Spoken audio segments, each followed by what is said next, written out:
예, 조금 전 4시부터 새정치민주연합의 이 합동총회가 시작됐습니다. 문재인 대표의 재신 문제가 본격적으로 논의되고 있을 것 같은데요. 비주류 의원들의 불참 선언 속에 어떤 결론을 내놓을지 주목됩니다. 네, 이런 가운데 오늘 오전 안철수 의원과 천정배 의원이 시간차를 두고 기자회견을 열었는데요. 향후 야권의 정치적 지형 변화가 예고되고 있습니다. 전국 소식 알아보겠습니다. 허성우 국가디자인연구소 이사장 그리고 김만음 한국정치아카데미 원장 나오셨습니다. 네, 두 분 어서 오십시오. 네, 안녕하세요. 자, 4시부터 지금 1시간 반 정도 시간이 지났는데 아직까지 결론은 이제 나오지 않고 있고요. 조금 시간이 걸릴 것 같기도 하고 그런데 오늘 참석자가 당초 예정이 160명. 이게 당무위원하고 이제 국회의원이 같이 이제 연석회의가 되는 거죠? 네, 당무위원회가 100명 이하로 구성된 당의 집행기구 중에 하나인데요. 예. 거기에 국회의원들도 물론 포함이 되긴 합니다. 예. 국회의원이 아닌 사람들 중에서는 광역단체장이라든가 또 기초단체장 협의회 등의 대표가 포함되어 있어서요. 국회의원하고 중복해서 같이 포함해서 계산해 보니까 한 160여 명 된다고 그래요. 그런데 예. 오늘 참석이 과반은 넘긴 했습니다만은 일단 비주류들이 90명 정도? 예, 90명 정도니까 160여 명이 90명 정도니까 반은 넘긴 했지만은 비주류들이 오늘 이 회의의 의미에 대해서 기본적으로 별로 의미가 없다라고 이제 비판적인 지적을 하면서 불참해가지고 이런저런 논의가 되긴 하겠지만은 그렇게 큰 뭔가 지금 문 대표 재신 정국에 큰 변화를 만드는 그런 분기점이 되긴 어려워 보입니다. 예. 이 회의가 어떤 의결 기구거나 그런 형태인가요? 예, 법적인 강제력은 있습니까? 예, 사실상 그 문재인 대표 재심 카드 자체가 당헌에 따른 절차에 따른 게 아닙니다. 지난번에 나왔던 중앙위원회 열렸던 경우는 절차에 따라서 공식 소집을 해가지고 했던 이제 당의 주요 안건에 대해서 승인하는요. 평상시에는 전당대회를 통해서 해야 되는 것을 일상시에는 대행해서 이제 위임된 안건을 처리하는 것이 중앙위원회였고 그래서 그 혁신안을 가지고 붙이는 것은 당헌에 따라 정해진 절차였었지만은 대표의 재심에 관한 특별한 절차가 있는 것은 아닙니다. 그래서 이건 자체가 문제가 있다라는 지적도 있었고 하는데 이석현 국회 부의장 등 당의 중진들이 소집한 아마 절충적인 방법으로 이걸 해가지고 했는데 제가 왜 특별한 재심 정국의 변화를 만들기 어렵다고 보냐면은 문재인 대표는 이거를 계기로 해가지고 만약에 본인의 지도력에 대해서 더 이상 논란하지 버리지 않겠다. 라고 한다면은 이후에 재심 절차를 거치지 않겠다는 것인데 이른바 비주류들은 문재인 대표 리더십을 근본적으로 문제 삼고 있고 오늘 이후에 논의가 되겠습니다만 안철수 의원의 경우에는 재심 여부의 문제가 아니라 혁신이 어떻게 될 것인 관건이다라고 얘기하고 있고요. 이전에 또 지금 구문이 달라졌습니다만은 재심 절차를 거치지 말자고 했던 두 가지 근거가 비주류에서는 뭐였냐면은 하나는 국정감사 기간인데 이때 내부적인 분란 문제 가지고 하는 게 되느냐 그 이야기였고 또 하나 대표가 지금 재신임을 묻는 것보다는 차라리 사퇴하고 전대를 통해서 다시 뽑는 게 과제 아니냐 이런 주장이어서 그 문제를 오늘 합동회의를 통해서 해결할 수 있을까 저는 어렵다고 봅니다. 저는 조금 다르게 보는 게요. 그 야당이 오늘 이제 합동 총회를 한다는 것은 물론 이게 절차상의 민주주의에서 따라서 당헌 당규에 있는 건 아닙니다, 이것이. 그래서 어떤 그 결과에 대해서 반드시 당헌 당규에 따라서 집행되고 이런 건 아니지만은 그래도 지금 어쨌든 가장 중요한 것은 지금 비주류 입장에서 볼 때는 재심과 관련된 절차상이 뭐냐면 하나는 오늘 합동총회에서 그래도 문재인 대표를 재신임하자라고 결의는 아니지만은 그래도 나름대로 의견을 수렴해서 그것을 문재인 대표한테 전달해서 그럼 새롭게 이제 당을 또 추스리는 방면으로 가는 경우하고 또 문재인 대표가 추석 전에 재신임 투표를 하겠다고 했지 않습니까? 이렇게 했는데 두 중 어느 것도 비주류 입장에서 받아들일 수 없다는 겁니다. 비주류 입장에서는 오로지 문재인 대표를 사퇴해라. 사퇴하고 나서 다음 절차를 밟자하는 게 비주류 입장입니다. 그런데 문제는 뭐냐면은 비주류도 입장에서는 무조건 오늘 합동총회에서 참석 안 하는 것이 능사가 아니었다는 거죠. 정말로 비주류 입장에서 비주류의 절박함, 당의 절박함이 있다면 그래도 합동총회는 참여를 해야 된다. 왜냐하면 이 합동총회가 당 중진들이 중지를 모아서 이걸 연 게 아니고 그것도 있으면 표면적으로 그렇게 되지만 제가 알기로는 당 원로, 소위 말하는 민주당의 원로 전직 의원들 상당히 그 당의 분란을 이 상태로 그대로 못 가서는 안 된다. 네. 그래서 이것을 빨리 조기 차단해야 된다. 왜냐하면은 자칫하면 비주류, 주류냐 이런 거 관계없이 야당이 공멸로 갈 수밖에 없다. 왜냐하면 이미 천정배 의원은 벌써 창당선을 하고 이렇게 했기 때문에 자칫하면 이게 야권발 정계 개편로 인해서 야당이 분열을 촉발할 수 있는 계기가 되기 때문에 차라리 빨리 이것을 조기 종결을 해야 된다. 그렇게 하기 위해서는 좀 재신임 투표보다는 오히려 이 합동총회를 거쳐서 이런 중지를 모아서 그것을 갖고 문재인 대표한테 이렇게 우리가 앞으로 재신임을 다시 하겠다. 합동회에서. 그러니까 앞으로 그 지금 그 문재인 대표가 하고자 하는 그 재신임 투표 이건 철회해라. 그래서 이걸 바로 이제 당을 추스리고 빨리 총선을 준비하고 남아있는 지금 이 국회 지금 국정감사라든가 그다음에 9월 정기국회 이것을 여기에 주력하자. 막 이렇게 아마 당론이 잡히게 되면은 굉장히 이것은 중요한 그 거다. 가능성이 오늘 있다고 이제 저는 있다고 봅니다. 반드시 또 그렇게 돼야 되지 안 되겠나. 또 하나는 제가 짚고 싶은 게 안철수 의원이 오늘 사실은 거기 비주류 참석 안 하니까 안철수 의원은 당연히 안 합니다. 근데 오늘 안철수 의원이 참여를 하지 않는 것은 굉장히 중요하게 하나의 실수라고 저는 봅니다. 왜냐하면 안철수 의원은 지금까지 대신 오전에 기자회견을 했죠. 했죠. 기자회견 할 정도면 적어도 오늘은 결과가 어떻든 관계없이 안철수 의원은 거기 참여해야 됩니다. 왜냐하면은 안철수 의원은 지금까지 보면은 절차상 민주주의를 굉장히 지금 좀 이렇게 무시하는 경향이 있습니다. 어쨌든 당 중진들이 모여서 할 때는 그래도 본인이 거기 가서 왜 불참하게 된 이유도 되고 불참의 비주류가 왜 저렇게 화가 났는지를 충분히 거기서 설명해야 되는데 밖에서 마치 목리 부리면서 이런 모습은 과연 이 야당의 어떤 그 지도자로서의 자세가 안 맞다는 거죠. 할 거는 하고 또 도와주고 또 본인이 당에서 한 축을 맡고 있는 지도자 입장이면은 그런 회의는 충분히 참석할 필요가 있다. 문재인 대표 같은 경우에 지금 이제 용어가 약간 좀 헷갈릴 수 있는 게 이제 결의를 하고 이제 투표가 있지 않습니까? 결의라는 게 있고 그러면 오늘 비주류가 빠졌으면 이제 이 뭐 과반수가 이제 모였으면 비주류가 빠진 상태라면은 뭐 재신임 결의 정도는 할 수 있는 거 아니겠습니까? 그러면 문재인 대표는 투표까지는 안 가겠다 이제 이런 입장 아닙니까? 네, 뭐 참석한다고 하더라도 결의 정도겠죠. 왜냐하면은 이게 당헌에 따른 무슨 강제 조항이 들어있는 절차가 아니기 때문에 그런 차원에서 만약에 여기서 오늘 이런저런 좋은 얘기가 나와서 당의 분란이 더 이상 확산되거나 그러면 당 전체를 위해서 좋지 않다 이런 방향으로 간다면은 문재인 대표는 본인 중심의 리더십을 주장하는데 도움은 되겠죠. 도움은 되는데 이후로 그러면 계속 당이 안정화될 것이냐 이것은 별개의 문제라는 거죠. 가장 쉽게 생각해 봤을 때 지난 이제 4.29 재보선 이후에 문제가 크게 불거졌던 거 아니겠습니까? 당시 가장 큰 문제가 당 대표가 나서서 지원하면은 득표에 도움이 되고 당선이 돼야 되는데 당 대표는 지원 유세하는 데 별로 도움이 안 되고 하다 보니까 은퇴한 원로 동교댕교 그룹을 불러서만 당이 지원 사기를 활동한 상황이 됐는데 이렇게 당의 지도 그룹하고 당의 잠재적인 지지 세력하고 이렇게 괴리가 있는 상황을 어떻게 극복할 것인가 이런 문제 등이 불거졌는데 이후에 논의 과정 속에서 이 문제에 대한 대책이 안 나왔단 말이죠. 그래서 저는 문재인 대표의 경우도 본인의 리더십 안정을 위해서는 이런 형식적인 절차를 통해서 본인의 리더십을 인정해주는 이런 내용뿐만이 아니라 이런저런 불만의 요소를 정말 자기가 몸을 던져 고치겠다, 개혁을 하겠다라는 걸 던져준다면은 이게 보완책이 되는 것이지 당의 불안한 상황을 극복하기 위해서 단지 그래서 우리 재심을 하지 말자라고 하는 방식으로 간다면 여전히 불씨가 남고 본인의 당의 주도력은 행사할지 모르겠지만 이게 이후에 여당과의 경쟁, 총선 등에서 도움이 되는 방향은 아니다 저는 그렇게 봅니다. 저는 또 한 가지 지적하고 싶은 게 오늘 이제 합동총회를 하게 되면 뭐 우리 지금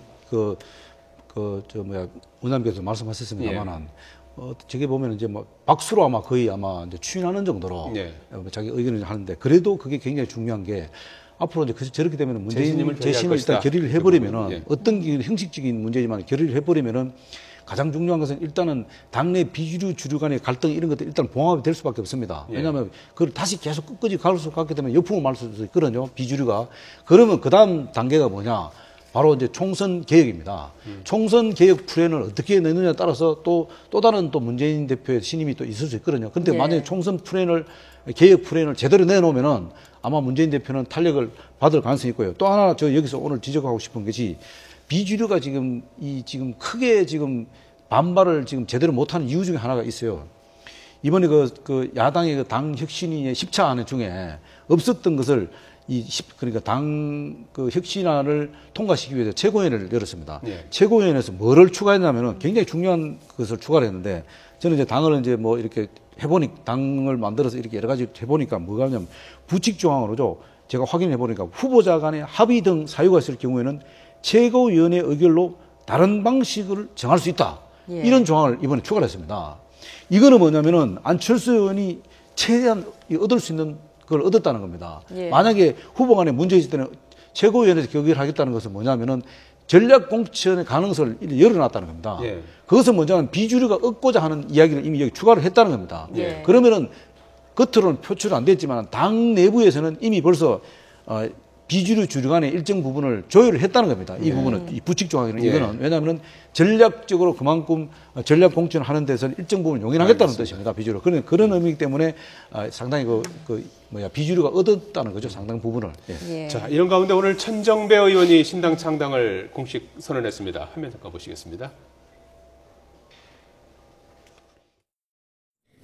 이대로 가다가는 내년 총선에서 야당이 참패할 것입니다. 사회정의를 지키기 위해 노력해온 모든 분들께 호소합니다.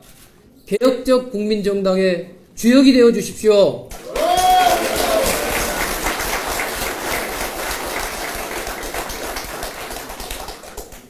개혁적 국민정당은 오는 총선과 대선에서 반드시 승리할 것입니다. 예, 천정배 의원 개혁적 국민정당 신당 창당을 공식 선언했습니다. 야권 내에서 이 천 의원의 어떤 파급력 어느 정도라고 보십니까? 이런저런 신당 얘기가 나오고 있는데요. 그중에서 아마 상대적으로 좀 개혁 이미지가 좀 덧붙여진 대표의 구심점이 아닌가라고 보고 있습니다. 예. 이미 신당을 선언했던 신민당으로 선언했던 박준영 전 전남지사도 있고요. 또 당 내부에서 신당 참여의 가능성을 발표해온 여러 사람들이 있죠. 박주원 의원 등이 있고 예. 또 이미 조직화돼서 선관위에 등록이 돼 있는 민주당도 있고요. 여러 가지가 있는데 그런 과정이 있긴 합니다. 오늘 했을 때 지금 현재 새정치민주연합을 가지고는 내년 총선에서 필패 확실하다 해서 총선 승리를 위해서 개혁적 국민정당을 만들었다고 하는데 예. 그 부분 좀 얘기가 좀 복잡해집니다. 예. 신당을 만드는 것이 야당이 총선에서 승리하기 위해 사는 것인가 예. 아니면 중장기적으로 좋은 정당 체제를 만들기 위해 사는 것인가 저는 오히려 후자를 주장했을 때 설득력이 있을 거라고 봅니다. 예. 단기적인 싸움을 한다면 쉽게 뭉치는 것이 필요할 것인데 예. 그동안 계속 너무나 야당의 단일화에만 초점을 두다 보니까 단기적으로는 그게 1대1 싸움 구도를 만드니까 유리하지만은 예. 그러다 보니까 야당의 활성화가 안 되고 결국은 무기력한 정당이 반복돼 왔다. 좋은 정당을 만들기 위해서 개혁적인 국민정당을 선언한다라고 했으면 더 호소력이 있을 것인데 현재의 새정치민주연합을 가지고는 이기지 못하니까 내가 나서서 이기겠다라고 하는 게 과연 얼마나 설득력이 있을지 모르겠고요. 일단은 그동안에 천정배 의원이 신당을 만들겠다는 말은 계속해 왔었는데 예. 가시적인 모습이 안 보이니까 일단 중간 단계로서 오늘 구체적인 내용은 아니지만 선언을 해야만이 확실하게 앞으로 신당이 만들 거다. 그런 입장을 가지고 아마 오늘 신당 선언한 것 같습니다. 예. 안철수 의원이 또 10시에 뭐 정계 입문 3주년 기념 기자회견을 또 하지 않았습니까? 예. 여기서 그 핵심적인 내용이 이제 부정부패 연루자에 대한 공천을 엄격히 금지하자. 뭐 이른바 이제 안철수 쇄신론을 제기해서 예. 현역들이 좀 떨고 있다고 하는데 어떤 영향을 좀 미칠까요? 저는 이제 오늘 그 안철수 기자회견 전문을 읽어보니까 예. 그래도 안철수 의원이 이제 정계 입문 3년이 돼서 그래도 이번에는 제대로 뭔가를 짚어냈다. 과거에는 보면은 안철수의 정치 개혁과 관련해서는 굉장히 좀 이렇게 손에 잡히는 게 없었습니다. 근데 이번에는 굉장히 구체적으로 낡은 진보 청산하고 당내 부정부패 척결하겠다. 가장 핵심이 오늘은 당내 부정부패 척결입니다. 그래서 이 부분은 지금 현재 그 야당이 지금 그 수사받고 있는 10명, 한명숙 의원 해서 총 10명이거든요. 그 10명과 관련해서 사실 당 지도부가 온정주의에 빠져 있다. 이것을 과감하게 떨치고 새롭게 시작하자. 이거는 정말로 안철수 의원이 제대로 짚었다. 왜냐하면 혁신의 전 단계가 바로 이런 부분들이거든요. 그래서 안철수 의원이 오래간만에 정말로 야당에 제대로 된 목소리를 냈다. 저는 입장에서 그렇게 보고 이제 또 안철수 의원이 3년이 되니까 역시 이제 조금 다져져 간다는데 다만 아까도 아쉬운 점이 오늘 기자회견은 좋았는데 기자회견 하고 나서 오늘 합동총회에 참석을 해야 되는데 네. 절차상의 민주주의도 좀 존중할 줄 알아야 되는데 예. 그 부분을 좀 하지 않은 것은 좀 아쉽다. 저는 그래 봅니다. 예. 오늘 이제 공식 선언한 천정배 의원의 신당에 안철수 의원은 과연 합류를 할 것인가 그 부분도 관심인데 어떻게 저도 이제 예상하십니까? 잠깐 좀 천정배 의원 신당에 대해서 좀 말씀드리면 예. 저는 네. 단언컨대 안철수는 참여 안 합니다. 그리고 천정배 의원의 신당은 개혁적 정당을 하려고 했는데 오히려 저는 아쉬운 게 천정배 의원이 야당 그래 새정년 안에서 들어가서 사실 개혁을 했으면 훨씬 좋았을 건데 예. 정말 당이 지금 새로운 신당이 그 파괴력이 있겠냐 하는 부분인데 저는 결국 개혁적 신당이라는 것은 결국 사람이 하는 겁니다. 기계가 하는 게 아닙니다. 개혁적 신당을 하려면은 정말로 거기에 걸맞는 사람들이 와야 되는데 과연 이삭죽기 해갖고 정당이 만들어지겠나 이 말이죠. 물론 앞으로 시간이 지나면은 공천에서 배제된 사람들이 그렇게 합류할 가능성이 있지만은 예. 그렇게 이삭 주어갖고 정당을 만드는 것은 정당을 만들어서 성공한 사례는 한 번도 없습니다 지금까지. 허 이사장 그 입장과 관련해서는 천정배 의원이 현 문재인 대표 체제로는 더 이상 희망이 없다. 예. 반복해서 내부에 들어가서 뭐 해달라는 얘기는 맞지 않는다는 얘기를 했던 것 같고 또 하나는 이제 현 제1야당을 교체하는 것도 지금 목표를 두고 있긴 하지만은 또 하나는 여야 두 당이 지금 독과점 체제를 가지고 있어가지고 아무리 잘못해도 역시 그 당에서 공천받으면 또 다음에 당선되고 이런 걸 없애기 위해서 새로운 경쟁 체제 제3당이 등장할 수 있는 환경을 만들자라는 것도 굉장한 취지가 있는 것 같습니다. 과거의 제3당론은 역시 안철수 의원도 시도하다가 물론 실패해가지고 통합해버렸습니다만은 그래서 단순하게 새정치민주연합을 개혁하자는 의미만 있는 것이 아니라 두 독과점 체제를 깨트리자 이런 취지를 가지고 지금 신당을 추진하는 쪽도 있긴 합니다. 예. 근데 우리나라에서 현실적으로 지금 전 세계도 마찬가지로 양당 구도 속에서 제3신당에 출연하는 건 굉장히 우리가 어렵습니다. 그리고 국민들도 뭐 저 자유선진당부터 해서 자민련 예. 지금까지 계속 제3당에 있어 왔었지 않습니까? 근데 예. 그 제3당의 존재라는 건 지금까지도 계속 존재가 미미해 왔기 때문에 국민들이 이미 인식이 되기 때문에 제3당에 대한 어떤 신뢰 이런 것들에 대해서는 국민들이 그렇게 좋은 이미지가 아니다는 거죠. 그래서 앞으로 그 이미지는 그대로 갈 수밖에 없다. 그렇기 때문에 제3당의 출연에 대해서는 국민들이 굉장히 부정적이다는 거죠. 예. 그래서 오히려 그런 걸 이용해서 두 정당이 독과점 해온 것을 깨트려야 된다는 당위적인 요구는 더 강합니다. 우리나라 제도가 그런 독과점 체제를 보호하는 제도가 돼 있어서 개선하자. 당장 이번의 경우에도 선거 제도까지는 가지 못하고 있지만 그래서 선거 제도도 바꾸자. 소선거구제 가지고 있는 폐해 등등이 나오고 있는데 어쨌든 간에 두 개의 독과점 가지고 우리 정당 체제가 정체되는 것은 분명합니다. 알겠습니다. 만약에 한 말씀 더 드리면 제3당이 만약에 앞으로 제3당이 제대로 된 당이 출연하려면은 어떤 기존에 있는 정당에서 몸담았다 나와서 당을 만드는 게 아니고 전혀 다른 새로운 세력들이 나와 제3의 세력들 쉽게 말하면 기존 정치인과 관계없는 제3의 세력들이 나와서 당을 만들어서 국민들한테 심판받는 그거는 가능하다고 봅니다. 알겠습니다. 자, 허성우 국가디자인연구소 이사장, 김만음 한국정치아카데미 원장이었습니다. 두 분 고맙습니다. 네. 감사합니다.